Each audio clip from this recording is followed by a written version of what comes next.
నియంత్రణ లేకుండా కణ విభజన జరగడం వల్ల కంతులు ఫామ్ అవుతాయి. దాన్ని మనం క్యాన్సర్ అంటాం.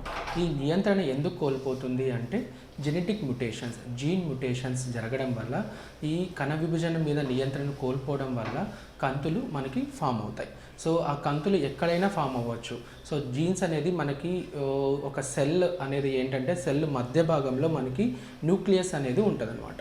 దాని న్యూక్లియస్లో మనకి డిఎన్ఏ మెటీరియల్ ఉంటుంది. ఆ డిఎన్ఏ మెటీరియల్ ఫ్రాగ్మెంట్స్ని జీన్స్ అని అంటాం. సో ఈ జీన్స్ మనకి ఈ నియంత్రణ అంటే ఒక కణము 2గా 2 4గా 4 8గా 16గా ఇలా మల్టిప్లై అవ్వాలి అంటే ఒక నియంత్రణ అనేది ఉంటుందన్నమాట. సో ఈ జీన్స్ కంట్రోల్ చేస్తూ ఉంటాయి. ఎప్పుడైతే ఈ జీన్స్ మ్యుటేషన్స్ అంటే 1,00,000 కారణాల వల్ల ఈ మ్యుటేషన్స్ జరిగాయో సో ఆ నియంత్రణ అనేది ఈ కణాల మీద పోతుందన్నమాట. ఎప్పుడైతే కణాల మీద ఈ నియంత్రణ అనేది పోతుందో ఈ ఇర్రెగ్యులర్గా ఈ కణాలు అనేది మల్టిప్లై అవుతాయి అన్నమాట. అంటే 4, 16 అట్లా మల్టిప్లై అయిపోవడం వల్ల మనకి ఏంటంటే క్యాన్సర్ కంతులు ఫామ్ అవుతాయి అన్నమాట. దీన్నే మనం క్యాన్సర్ అని అంటాం. సో ఈ క్యాన్సర్ కంతులు ఎక్కడైనా ఫామ్ అవ్వచ్చు. సో ఏ ఆర్గాన్లో అయినా జీన్ మ్యుటేషన్స్ జరగడం వల్ల మనకి క్యాన్సర్ అనేది ఫామ్ అవుతుంది. సో క్యాన్సర్ని ముందుగా గుర్తించవచ్చా అంటే ముందుగా గుర్తించవచ్చు. అన్ని క్యాన్సర్లలో కాదు, కొన్ని క్యాన్సర్లలో మనకి స్క్రీనింగ్ అనేది ఉంటుందన్నమాట. స్క్రీనింగ్ అంటే నార్మల్ పాపులేషన్లో కొన్ని రిస్క్ ఫ్యాక్టర్స్ ఎక్కువ ఉన్న నార్మల్ పాపులేషన్లో మనం ఏంటంటే కొన్ని టెస్టులు చేయడం వల్ల కొన్ని క్యాన్సర్స్ని తొందరగా అంటే మనము ఎర్లీ స్టేజెస్లో మొదటి దశల్లో కనుక్కోవచ్చు అనమాట. అలాంటి క్యాన్సర్లు మనకి ఒకటి ప్రథమంగా చెప్పుకోవాలంటే రొమ్ము క్యాన్సర్ ఒకటి ఉంది.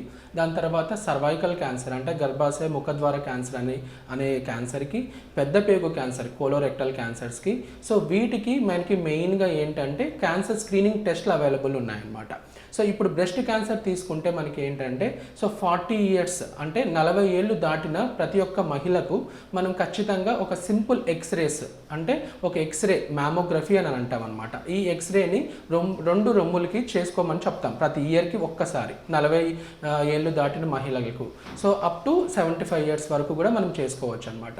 ఇలా చేసుకుంటూ ఉండడం వల్ల ఏంటంటే మనకి ఏంటంటే ఈ కంతులు ఏమన్నా ఫామ్ అయ్యాయా ఆ ఎక్స్రేలో మనం చూడగలుగుతాం, ఏమన్నా కంతులు ఉన్నాయా లేదా అనేది. సో మనకి ఇక్కడ ఏంటి మెయిన్గా ఏజ్ అనేది చాలా ఇంపార్టెంట్ అనమాట. సో 40 ఇయర్స్ ప్లస్ ఫీమేల్స్ ఖచ్చితంగా మనము మ్యామోగ్రఫీ ఇయర్లీ చేయించుకోవాలి. అదొక screening method, simple test.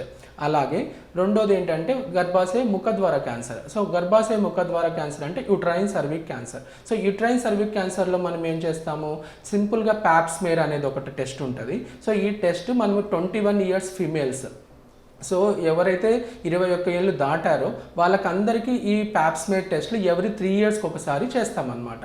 So ఈ సింపుల్ టెస్టే జస్ట్ ఆఫీస్ ప్రొసీజర్. మనకి ఫ్యామిలీ గైనకలాజికల్ డాక్టర్స్ మీకు ఉంటే వాళ్ళ దగ్గరికి వెళ్తే సింపుల్ టెస్ట్. సో మనము అది చేసుకోవడం వల్ల ఏంటంటే క్యాన్సరస్ సెల్స్ ఏమన్నా ఉన్నాయా లేదా అనేది ఎవ్రీ 3 ఇయర్స్కి ఒకసారి చెక్ చేసుకుంటూ ఉండాలన్నమాట. సో ఇది ఒకటి. సర్వైకల్ క్యాన్సర్ కూడా మనకి క్యాన్సర్ స్క్రీనింగ్ ద్వారా మనం ఎర్లీగా డిటెక్ట్ చేసుకోవచ్చు. అలాగే కోలోరెక్టల్ క్యాన్సర్స్, పెద్ద పేగు క్యాన్సర్స్.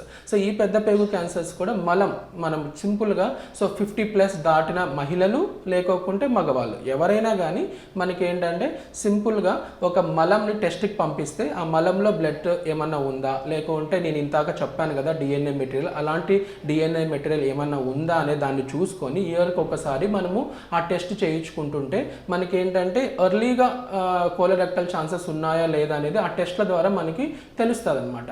సో ఈ 3 క్యాన్సర్స్కి మనము ఎర్లీగా డిటెక్ట్ చేసే ఛాన్సెస్ ఉన్నాయన్నమాట. దీనివల్ల మనకు ఉపయోగం ఏంటి అంటే ఎర్లీగా మొదటి దశల్లోనే మనం క్యాన్సర్ కనుక్కోగలిగితే కరెక్ట్ ట్రీట్మెంట్ పద్ధతులు వాడడం వల్ల క్యాన్సర్ టోటల్గా క్యూర్ చేసుకోవచ్చు.